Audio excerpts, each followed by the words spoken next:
Bonjour, je m'appelle Alanis de Sasuda. Donc, voici la première vidéo sur la gestion des devoirs avec le premier cycle, soit première et deuxième année. Vous avez sûrement vu la vidéo qui est la gestion des devoirs en général. Donc là, ici, on va vraiment se concentrer seulement sur le premier cycle, donc l'organisation des moyens pour faciliter les devoirs en mathématiques et en français et mes petits coups de cœur que je vais vous partager. Alors, pour l'organisation, il est vraiment important de considérer la boîte que j'avais parlé au début, en fait, dans la première vidéo. Donc, cette boîte va permettre de pouvoir organiser tous les outils dont votre enfant va avoir de besoin pour les devoirs. Donc, il est important de le faire avec votre enfant pour l'aider à son autonomie. Puis aussi que votre enfant ait accès à cette boîte lorsqu'il doit commencer ses devoirs. Donc, il devra s'installer avec cette boîte. Dans, euh, dans ce qu'il doit avoir dans la boîte, en fait, oui, il faut le matériel nécessaire, mais aussi, à son insu, vous pourrez rajouter, par exemple, des outils que je vais vous partager, que j'ai fabriqués, ou des objets sensoriels que vous allez pouvoir lui proposer. Donc, un objet sensoriel sur plusieurs choix si possible, ou toute autre chose que vous pensez qui sera utile pour les devoirs, pour la période des devoirs. Donc, on offre quelques surprises. N'hésitez pas à décorer la boîte avec votre enfant pour la rendre encore plus spéciale. Donc, il se sentira concerné par les devoirs et curieux. Alors, je vais vous montrer différents outils que j'ai faits, que vous allez avoir soit par commentaire ou sinon dans les commentaires à faire, en fait, en dessous de la vidéo, ou sinon, vous pourrez aussi l'avoir par courriel. Donc, je vais voir ça prochainement. C'est sûr que les instructions vont être écrites dans les commentaires de Facebook si vous n'avez pas, je ne peux pas les laisser dans les commentaires. Alors, ici, je vais vous montrer le premier outil qui est la liste des devoirs. Alors ici, vous vous organisez dans la semaine. N'hésitez pas aussi à aller changer un peu les moments de devoirs, donc que ça soit par exemple avant le souper ou après le souper. Donc vraiment pour identifier à quel moment votre enfant est le plus concentré, plus apte à faire ses devoirs. Donc faites-le avec votre enfant pour que lui aussi se sente concerné dans cette gestion de devoirs, donc qu'il ait un mot à dire. Pour les devoirs, je vous conseille vraiment une application, le Time Timer, soit ici qui est gratuite en fait, parce que les enfants, en fait, surtout du premier cycle, ne comprennent pas le temps comme nous on le comprend. Donc, le temps paraît toujours plus long pour eux. Donc, c'est normal, c'est dans leur développement en fait. Puis, avec le time timer, c'est possible de voir le temps couler. Donc, on va voir en fait l'image, le dessin s'effacer. Il y a des couleurs différentes aussi, ce qui peut être attrayant pour votre enfant. Alors, l'application est très utile. Je vous conseille un 30 minutes de devoir pour le premier cycle, plusieurs fois par semaine. Par contre, vous allez voir un 30 minutes passe très vite, mais si vous le faites d'une façon efficace et bien organisée, votre enfant va pouvoir avoir tous les apprentissages nécessaires pour bien comprendre ses leçons et ses devoirs. En fait, la première année et deuxième année demandent beaucoup d'efforts parce que c'est des nouveaux termes qu'ils utilisent, c'est nouveau les devoirs aussi, hein, c'est pas encore ancré dans la routine, surtout pour les premières années en fait. Donc, c'est sûr que l'organisation est un aspect très important. C'est pour ça qu'on va aller le faire participer avec une liste de devoirs. Donc, cette liste se fait au moment même de la période de devoirs. Alors ici, l'enfant inscrit les devoirs qu'il doit faire ou vous le faites pour lui, mais c'est lui qui doit les nommer. Donc, vous aidez en fait à les écrire. Il doit aussi faire un crochet sur chaque carré dont dont la tâche est terminée. Puis, vraiment ici, on va aller travailler de l'organisation, l'autonomie. C'est des outils qu'il va pouvoir utiliser toute sa vie. Je vous conseille vraiment d'aller plastifier les feuilles, en fait, les documents que vous allez avoir, car ça va être réutilisable, ça va être plus efficace pour vous. Vous n'avez pas besoin d'une plastifieuse, en fait, pour plastifier. Je vous donne un petit truc. Il y a dans les magasins, soit Dollarama, Magasin du Dollar ou d'autres magasins qu'on peut retrouver des objets de bureau, en fait, des petites feuilles qui se collent, transparentes, que vous pouvez mettre le document que vous voulez au centre. Donc, c'est comme si vous aviez plastifié la feuille et vous pouvez la réutiliser en utilisant des crayons effaçables.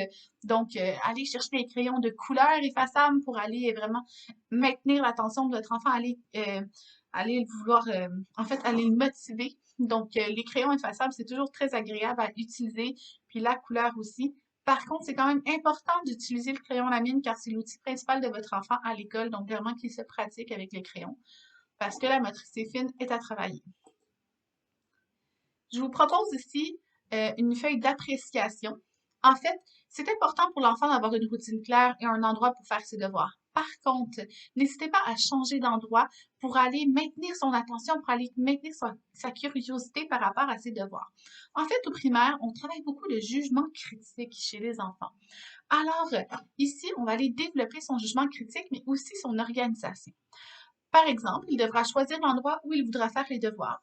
Laissez-le utiliser son imagination. Ça peut être même dans le bain avec des coussins, par exemple, ou dans le garde-robe avec des peluches, ou sur le lit, dans les escaliers. Donc, peu importe, laissez-le choisir. Il ne faut juste pas qu'il ne change d'endroit plusieurs fois dans la même soirée. Donc, sinon, la période de devoir va passer très vite. En fait, ensuite, une fois la fin de la période de devoir, il devra encercler son appréciation, donc le jugement critique. Donc, on va développer cela. Et il va souvent revenir à la fameuse table de cuisine, donc l'endroit qui est souvent le plus confortable et sécurisant pour faire les devoirs. Ensuite, ça permet aussi beaucoup de contrôle sur son environnement, donc l'enfant va se sentir en contrôle par rapport à ses devoirs. Je vous propose un système d'émulation, donc pour encourager votre enfant à vouloir faire ses devoirs. Ici, il est écrit en gros titre « Je suis capable ». En fait, c'est vraiment de permettre l'enfant de voir que oui, peu importe le défi qui est face à lui, il est capable de le surmonter, puis il peut avoir du soutien de votre part. Donc, n'hésitez pas à l'encourager, puis à lui dire qu'il est bon, qu'il peut le faire. Donc, ici, vous allez avoir des petites boules de gomme que vous allez pouvoir mettre dans la machine à boules de gomme à la fin de la période. Donc, une boule de gomme pour chaque période de devoir. Alors, ici, j'en ai 7. Vous n'êtes pas obligé de faire 7 périodes de devoirs par semaine. Donc, sinon, c'est à tous les jours. Vous pouvez en faire 5 par exemple. Puis, s'il a complété les tâches de sa liste ou s'il a fait ses devoirs adéquatement, il a fait un effort, par exemple, ou même qu'il s'est surpassé dans une matière, par exemple, vous pouvez mettre la boule ou votre enfant met la boule dans la machine à boule de gomme, que ce soit avec de la gommette ou que vous mettiez du velcro, peu importe, c'est votre choix. Donc ici, votre enfant va pouvoir voir sa progression, puis il va pouvoir avoir une récompense. Donc par exemple, si vous faites 5 périodes de devoirs par semaine, alors il devra acquérir 5 boules de gomme pour avoir sa récompense. Allez-y aussi avec les capacités de votre enfant parce qu'il doit atteindre les récompenses, surtout au début, pour qu'il voit que ses efforts comptent. Donc, il va vouloir faire encore plus d'efforts. Un système d'émulation, ça prend plusieurs semaines, des fois par des mois, à être vraiment efficace. Donc, n'abandonnez pas, c'est vraiment important de maintenir cette routine. Comme récompense, vous n'êtes pas obligé de dépenser de l'argent. Utilisez des récompenses qui sont gratuites. Donc, par exemple, un peu plus de temps de jeu, donc se coucher plus tard, pouvoir aller au parc, faire une recette qu'il va décider, donc choisir un repas de la semaine, choisir le film qu'il voudrait écouter en famille, choisir un jeu, par exemple, dormir avec un jouet, dormir dans le salon, faire une tente, donc plein de récompenses possibles. Écrivez-les et nommez-les à votre enfant pour qu'il puisse faire son choix. Alors, ici, ça va être vraiment le motiver dans ses devoirs. Maintenant, je vous montre des petits moyens pour faciliter les mathématiques. Alors, les mathématiques, c'est nouveau hein, pour le premier cycle, c'est des nouveaux termes, c'est de la nouvelle compréhension. Ça demande beaucoup d'efforts cognitifs, donc au niveau du cerveau. Alors, ici, on va aller travailler avec des outils que vous allez pouvoir même fabriquer vous-même. Donc, par exemple, ici, j'ai utilisé du matériel que j'avais déjà à la maison et j'ai décidé de faire appel à ma motricité fine pour fabriquer cela. Vous pouvez le faire avec votre enfant. C'est très important de travailler la motricité fine, surtout au premier cycle, car leurs mains ne sont pas encore totalement formées. Donc, c'est en la travaillant, donc en développant cette motricité qui sera plus facile. Et quoi de mieux que faire de l'art plastique qui sera réutilisable. Alors, ici, vous allez pouvoir, par exemple, plastifier des post-it, utiliser de la vieille corde, utiliser de la peinture et tableau, peu importe, c'est tout du matériel que vous pouvez avoir à prix réduit, donc des prix pas trop chers. Ici, par exemple, j'ai fait des additions. Donc, vous allez pouvoir faire des additions avec votre enfant. Donc, il pourra écrire avec un crayon de façade, donc ça s'efface, comme vous voyez.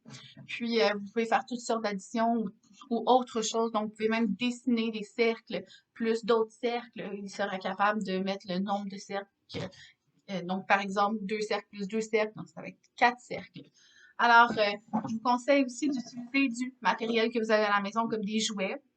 Ici, des petits jouets comme girafe, alligator, et faire des additions avec les animaux. Donc, vraiment aller chercher les objets que vous avez dans la maison, des objets de tous les jours qui vont paraître moins anodins. Donc, vraiment, la laisser par contre dans la boîte de devoirs. Donc, pas un objet, des objets qu'il a nécessairement dans la journée même. Donc, on va rendre la chose un peu plus excitante, donc spéciale. Pour les mathématiques aussi, utiliser la cuisine. En fait, la cuisine, on y voit beaucoup de fractions ou d'ajouts, hein, d'additionner le nombre. Par exemple, donne-moi 4 petites tomates plus 4 autres petites tomates. Donc là, il sait qu'il doit donner 8 tomates, par exemple. Donc, on va les travailler comme ça. Sinon, tout simplement de garder les mesures, des unités de mesure de cuisine. Donc, donne-moi la moitié d'une tasse, par exemple. Alors, ça aide à comprendre un peu les fractions parce qu'au deuxième cycle, on voit énormément les fractions, donc on travaille doucement, donc une petite base, puis en même temps, ça pratique bien le langage mathématique. Ensuite, avec de la farine, vous pourriez utiliser les mathématiques. En fait, vous pouvez prendre un papier parchemin, mettre de la farine sur le papier parchemin et tracer des additions et des soustractions avec votre doigt. Donc, ça peut être vraiment agréable à faire, ça peut être drôle, sensoriel aussi, donc on change un peu notre façon de faire. Aussi, toujours utiliser un fameux tableau effaçable avec des crayons effaçables, ce qui peut être aussi simple et amusant. Je vous ai fabriqué quelques petits outils. Donc ici, c'est la chasse aux mots, mais ça va être très bien utilisé en mathématiques. En fait, on y voit les formes, on y voit le au-dessus, en dessous, donc l'espace. Donc, on travaille beaucoup de choses en mathématiques et vous pourrez le réutiliser en faisant une chasse. Donc, une chasse au trésor, un peu. Par exemple, vous pouvez écrire quelque chose de rond. Donc, là, votre enfant va devoir trouver quelque chose de rond dans la maison. Vous le montrez ou le prendre et faire un crochet sur son cercle. La même chose comme trouve-moi un objet par-dessus une table, par exemple, ou en dessous. Donc, on va y travailler encore les mathématiques, ou trouve-moi deux crayons. Donc, il doit aller revenir avec 2 crayons. Alors, ici, utilisez votre imagination pour choisir ce qu'il devra faire, ce qu'il devra trouver. Ici, c'est un tableau de unités, dizaines, centaines. Donc, on va aller travailler le dénombrement, ce qui veut dire de séparer, par exemple, des centaines en base 10, donc la base que nous utilisons en général. Donc, ici, ça va être de pouvoir l'utiliser avec un crayon effaçable parce que vous allez pouvoir plastifier cette fameuse feuille et dessiner. Vous pouvez encore utiliser des animaux, mais je vous conseille vraiment d'utiliser le dénombrement, donc des petits cubes pour faire les unités, 10 cubes ensemble pour faire des dizaines, et un carré avec plusieurs cubes, donc 10 rangées de 10 pour faire des centaines. Sinon, vous pouvez faire juste un carré si possible. Puis vraiment aller pratiquer ce dénombrement parce que ça prend du temps à comprendre, à développer chez votre enfant. Ensuite, on va aller ici dans le chiffre le plus grand, le plus petit, égal. Donc, comprendre que 50, par exemple, est plus petit que 60. Donc, on va aller travailler toutes sortes de chiffres et à l'aide de Croco, donc qui est notre crocodile qui a très faim et qui est gourmand. Donc, il mange seulement les plus gros chiffres. Donc, c'est pour ça ici que je l'ai mis en vert pour faire comme un peu sa bouche hein, qui va manger le plus gros chiffre. Il y a aussi le égal, donc on va toujours identifier le plus gros ou le égal pour qu'il danse de joie après avoir bien mangé. En bas, je vous ai laissé une case dans laquelle vous allez pouvoir écrire tous les nombres que vous voulez que votre enfant compare selon ses capacités, donc selon où est-ce qu'il est rendu. Donc, c'est progressif. Maintenant, parlons du français. Le français, encore du nouveau vocabulaire, beaucoup d'efforts physiques, motricité fine et beaucoup d'efforts cognitifs parce qu'on doit traiter l'information, ça veut dire qu'on doit comprendre ce qu'on lit. C'est énormément d'efforts, c'est épuisant pour votre enfant. Donc, c'est vraiment aller travailler avec des jeux en forme de jeu. Ici, je vous conseille vraiment de faire différentes activités, comme par exemple réutiliser le fameux tableau et écrire un mot que vous voulez qu'il développe. Donc, vous écrivez le mot, à côté, il écrit aussi le mot. Donc, ça travaille aussi. Vous pouvez aussi faire des énigmes, par exemple, écris-moi un animal qui jappe. Alors là, votre enfant va devoir écrire le mot chien, par exemple.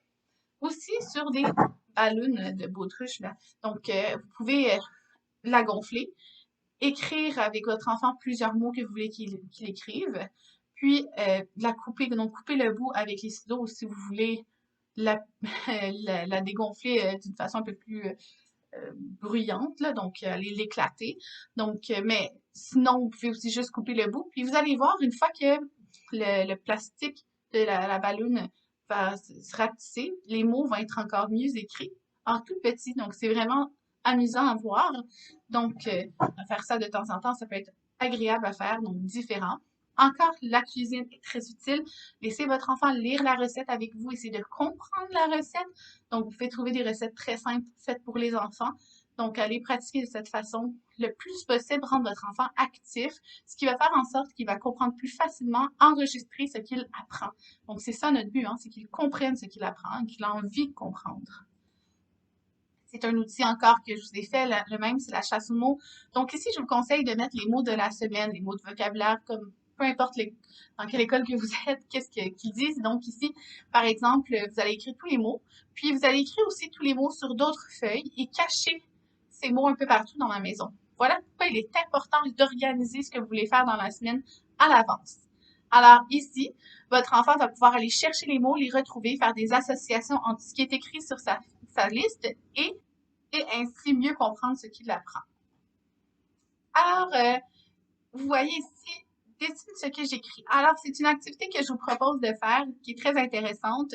Votre enfant va devoir écrire une phrase ou un mot qu'il doit apprendre et vous allez devoir sortir vos talents d'artiste et dessiner ce qu'il a écrit et en fait montrer que vous participez aussi au devoir avec lui. Donc, ça va être en forme de jeu, ça va être agréable.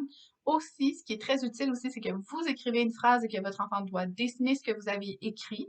Alors là, ici, ça va être vraiment d'aller voir la compréhension de sa lecture parce que c'est important, oui, de lire, mais de comprendre ce qu'on lit. Alors ici, on va aller voir dans quel aspect il est plus difficile pour votre enfant de comprendre ce qu'il lit, si c'est à travailler ou si c'est bien compris. Par contre, c'est toujours agréable de pouvoir dessiner pendant nos devoirs. Maintenant, je vous propose aussi, raconte-moi ton histoire. En fait, ici, ça va être de lire le livre qu'il doit lire parce que c'est 20 minutes par jour.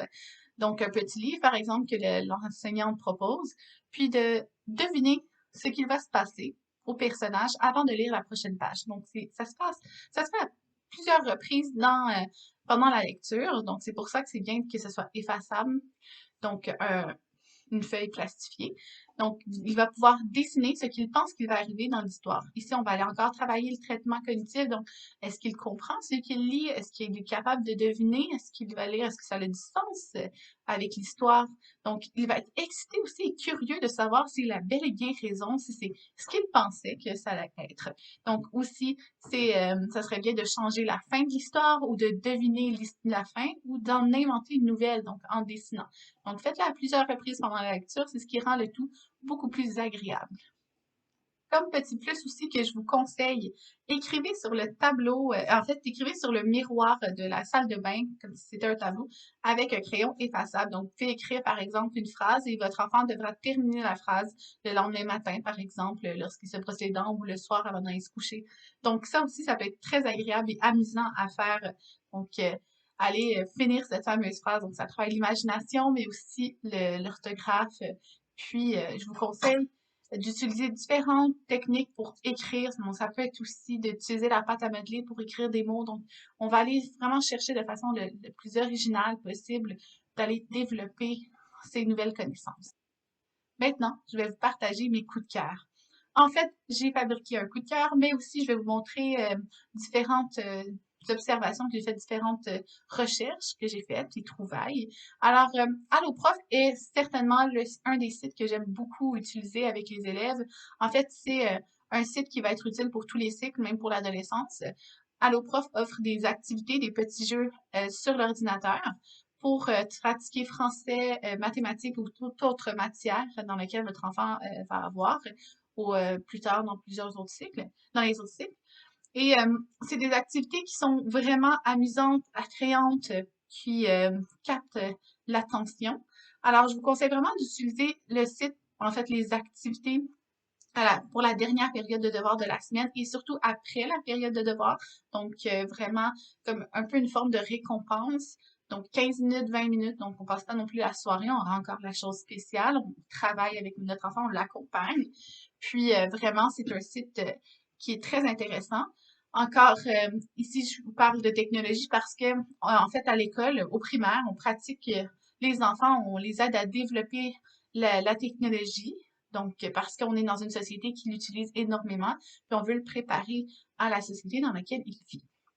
Aussi, j'ai trouvé un site qui s'appelle Souffleur de rêve, qui est des littératures jeunesse audio, donc c'est des personnes qui lisent. Et c'est assez théâtral, c'est adapté pour le soir avant d'aller se coucher ou pour le jour, mais il y en a qui sont payants, il y en a plusieurs qui sont gratuits, par contre, c'est très intéressant. Puis ça permet aussi d'imaginer un peu l'histoire, parce qu'il n'y a pas nécessairement d'image avec les livres. Mais ça permet de l'imaginer, donc travailler la créativité et l'imagination chez votre enfant. Alors, je conseille vous et votre enfant, en fait, de dessiner ce que vous comprenez de l'histoire. Donc, allez le faire avec lui. Donc, ça pourrait être des feuilles que vous allez plier en deux pour faire comme un petit livre avec ce que vous entendez de l'histoire ou tout simplement avant d'aller se coucher, un petit moment de calme et de détente en écoutant de la belle littérature jeunesse. Maintenant, ce que j'ai fabriqué pour vous, c'est un petit jeu. Donc, vous voyez, il y a plusieurs cases. En fait, il y en a 14. Ici, ça demande l'organisation parce que ça va être utilisé avec les questions que vous allez vous-même développer. Donc, par exemple, si vous voulez que votre enfant travaille un peu plus les verbes en français et les additions en mathématiques, vous allez lui poser des questions par rapport à cela. Donc, exemple, les verbes épellent, dis-moi les mots, le verbe avoir au présent. Donc, maintenant, votre enfant, en fait, va dire les verbes avoir au présent. Puis, s'il réussit la réponse, en fait, il répond adéquatement, il va pouvoir avancer d'une case. Pour avancer d'une case, à chaque case, en fait, il doit piger un défi que vous allez pouvoir découper. Alors, il y a plusieurs défis, comme par exemple répéter 5 fois le mot patate avec la langue sortie. Alors, c'est vraiment des défis agréables, des défis qui sont drôles à faire, ça va rendre votre enfant actif. Donc, ce n'est pas nécessairement un jeu qu'on fait à toutes les périodes de devoirs, mais c'est un jeu qui peut vraiment rendre la période des devoirs encore plus amusante, surtout si c'est, par exemple, une soirée parce que votre enfant est moins motivé ou si c'est la fin de semaine, donc rendre les devoirs un peu plus spécial. Donc, il y a aussi des jetons, donc que vous allez pouvoir plastifier, découper. J'ai essayé vraiment de diversifier pour que votre enfant se sente interpellé par le jeton qu'il choisira. Donc, il y en a plusieurs. Maintenant, je vais vous proposer par contre un autre outil que j'ai découvert qui vient du Centre de service scolaire de la Rivière-du-Nord. En fait, c'est un apron qui permet de développer l'oral chez votre enfant avec différentes techniques que vous avez, en fait, avec des outils que vous avez à la maison, différentes techniques qui est possible de faire sans dépenser. Donc, il y en a plusieurs. Vous allez avoir ce document avec le document de tous mes outils que je vous offre gratuitement, bien sûr. Donc, vraiment, une belle trouvaille très utile pour développer l'oral car c'est important, c'est notre moyen de communication. Donc, c'est important à considérer. Alors, merci beaucoup de votre écoute. J'espère que vous allez avoir beaucoup de plaisir avec les nouveaux outils que je vous offre et au plaisir de vous voir pour les prochaines capsules. Merci!